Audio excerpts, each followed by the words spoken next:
Who are you?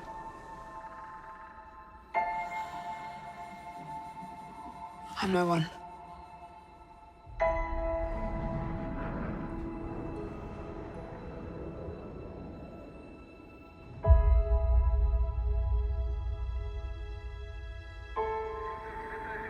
I was raised to do one thing. But I've got nothing to fight for. When J.J. Abrams took on the Star Trek franchise back in 2007, he delivered a winner in terms of spirit, smarts, and humor. Hey, I wasn't a lost soul, so I had no idea he could be that good. And I was more than impressed. As a fan of the original TV series, I was grateful. So my expectations were high for Star Wars Episode VII, The Force Awakens, the first installment of a new Star Wars trilogy, and then some. To say I'm not alone in my anticipation would be an intergalactic understatement. I have always loved the literary lore of fans of Charles Dickens' Pickwick Papers shouting up to the ship's crew as the latest installment of a serialized novel arrived to New York City, "Is Little Nell dead?" Here the persistent query, "Where's Luke Skywalker?" has a similar force. No pun intended. Nothing will stand in our way. I will finish what you started.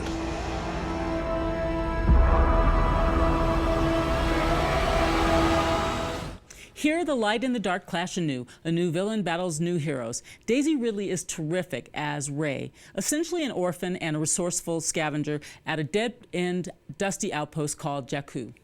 Just when Katniss Everdeen has hung up her bow and arrow comes an accidental warrior and mighty fine pilot, worthy of our devotion.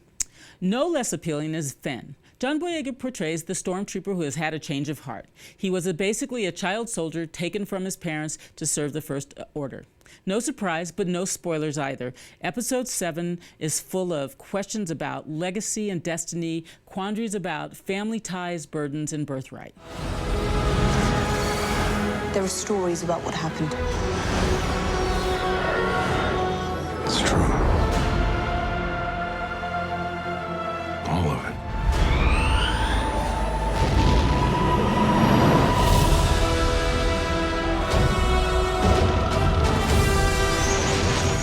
The dark side. A Jedi.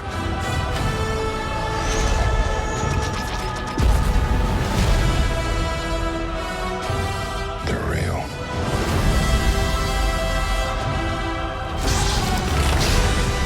The Force.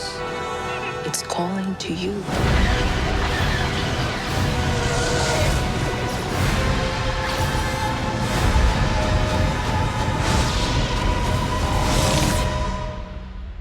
Just let it in.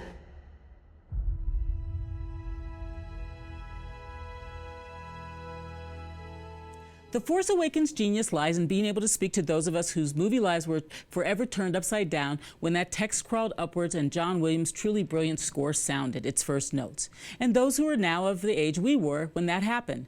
If Han Solo is your granddad, he's the coolest one ever.